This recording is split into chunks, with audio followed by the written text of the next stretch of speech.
What's going on with Kenny right now is bigger than you can imagine for this story, and literally no one is talking about it. I still feel it, that thing I carried inside me. Oh, feel it how? Like we're connected. It goes both ways. He feels what I'm feeling too. He feels how afraid I am. He likes it.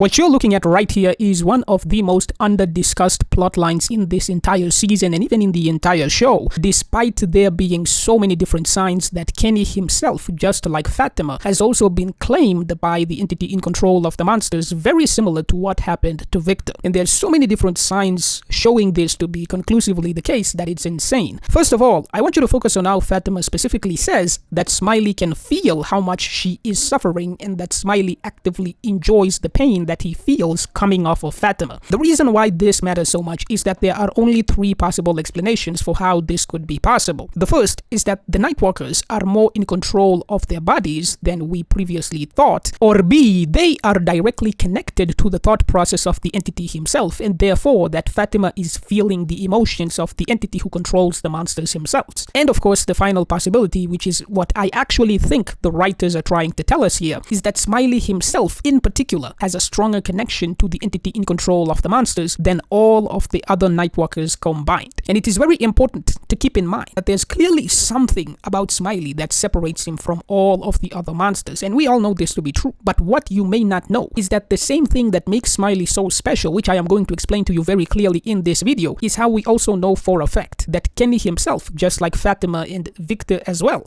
has also been claimed by the entity in control of the monsters. And this is why I want you to listen very closely to the dialogue in the next scene that I'm about to show you. It's laughing at you for setting it free. It got so excited when it touched your arm. It wants to make us suffer.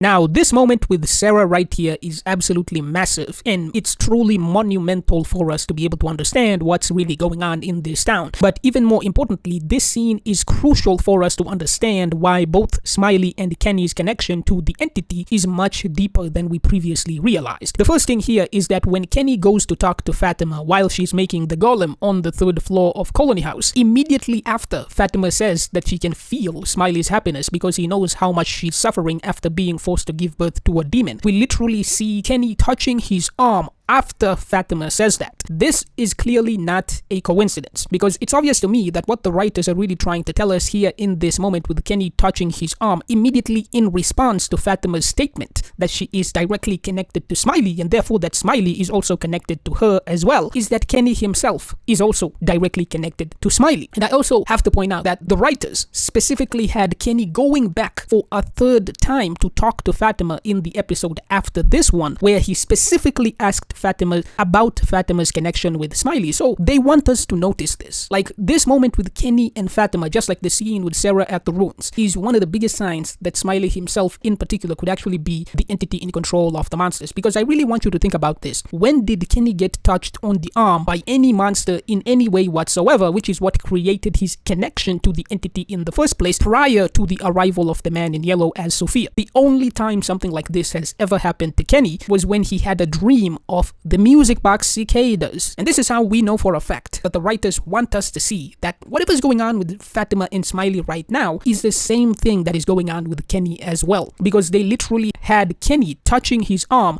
while Fatima was describing her connection to Smiley. But even more importantly, Fatima specifically said that Smiley is feeding off of her pain, and guess what? The being that we always refer to as the cicada monster literally said to Sarah at the ruins that it wants to make the people of this town suffer. So this is clearly not a coincidence. There are so many signs pointing to the fact that there is so much more going on with Smiley than we have been led to believe. Like, I don't know, the fact that the Nightwalkers set up this entire presentation specifically for his rebirth, or the fact that even the kimono himself was bowing and kneeling before him like he's some sort of great ancient demon that stands above all of them. But really, what has to be pointed out here is that this moment at the ruins isn't even the only time where we see the writers not only making it clear that Smiley is possibly one and the same with the cicada monster, but also specifically making it clear that just like with Fatima, Smiley feels an incredibly strong compulsion towards Kenny in particular. Like, just watch what I'm about to show you.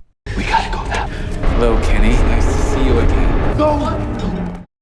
this scene is clearly big, way bigger than anybody thought. Because you have to remember, this moment with Smiley and Kenny happened after Smiley was already resurrected, and therefore this happened after Boyd had already killed Smiley with the worms. But yet, Smiley still chooses to focus entirely on Kenny in particular, while completely ignoring Boyd. And people are just looking at this and they're just brushing it aside, when it clearly means more than we have been led to believe. Because less than a few episodes after that scene is when we see Kenny holding his arm, when Fatima is describing how she feels Smiley getting off on her pain and suffering. So we know the writers want us to see very clearly that Smiley, who is likely also the cicada monster, i.e. the same being that a lot of us theorize could easily be the entity in control of the monsters himself, feels a very strong compulsion towards Kenny. And even when you think about it, Kenny has never even met Smiley before this point. So why is he saying, "Nice to see you again," while completely ignoring the guy he has actually met, the same guy who killed him, i.e. Boyd? To me, the answer to both questions is simple. Smiley was actually happy that Boyd killed the vessel that we knew as the original Smiley, because it was always just a prison keeping him, the cicadas, trapped inside. And when he says to Kenny that it's nice to see you again, he's actually referring to when he saw him in his dreams as the cicadas and burned his arm. And one thing that has to be pointed out is that Boyd bringing the worms back to the town is not what freed the cicadas. It was specifically after Boyd infected Smiley with the worms that we saw the cicadas for the first time. And may I remind you that Boyd only even knew how to kill Smiley because the ballerina showed him how to do it. So to me, this has always implied that the cicadas were somehow trapped and being kept inside the vessel of what we know as the original Smiley, which would mean the entire point of sending Boyd to retrieve the worms from Martin was just a ruse to get Boyd to kill Smiley and therefore free the cicadas, which obviously could very easily be the entity himself. And it actually makes sense for the evil forces to plan that entire thing to get him back, because being able to turn invisible at will, project voices into people's heads, breaking people open in their dreams, seemingly creating telepathic illusions of Boyd's wife, forcefully making people astral project and dragging their souls into the dungeon to be tortured for eternity regardless of where they are in Fromville, was absolutely insane. Like, the level of power we saw from the cicada music box demon was just completely insane. It dwarfs everything else we've ever seen from any character in this entire show. Like, just watch what I'm about to show you. The fuck? Stopped. They don't just do that. They stopped here too. Boyd! Come back to me. The level of presence we saw from the music box cicada monster was just way better than anything else we have ever seen in this entire show. It also has to be stated that you can also see the obvious similarities here between what happened with Kenny and the cicadas and what we see with the man in yellow touching the priest when he was coming into the town. And of course when the man in yellow was touching Marielle's arm at the clinic. So it's becoming very clear now that this physical contact is incredibly crucial for the entity to be able to create a tether between himself and a member of the townspeople. Especially when we look at the man in yellow saying that Marielle had been chosen to be a prophet, which immediately brings up the possibility that these beings, like the kimono demon and maybe even the man in yellow himself, could actually just be former humans that were chosen to be prophets for some much more powerful entity who is represented by the cicadas and the music box, just like what the yellow man claims to have happened to Marielle. And therefore I presume it to also be the case for Julie and Randall, who were obviously enslaved along with her down in the dungeon to be tortured for eternity.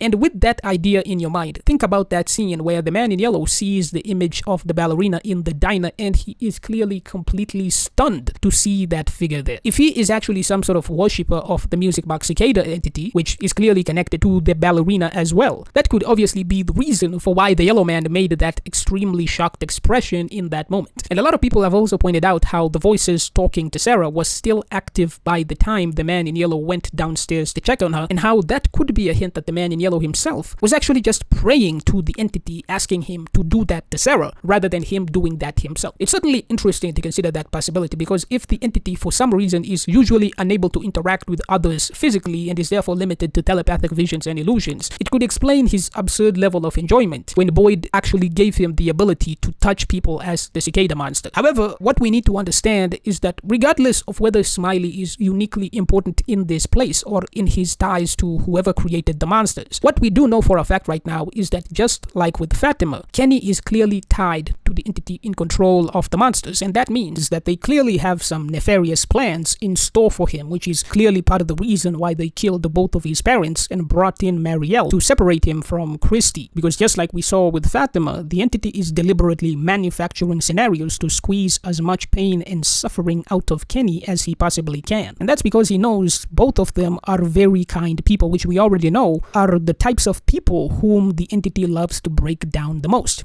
I also want to say there are so many different signs that everything Jade is doing right now is just part of a plan that was made by the entity. So go watch this video right here to see how we know for a fact that everything Jade saw in his acid trip in the underground tunnels was just a projection sent by the entity in control of the monsters to lead him to his own death.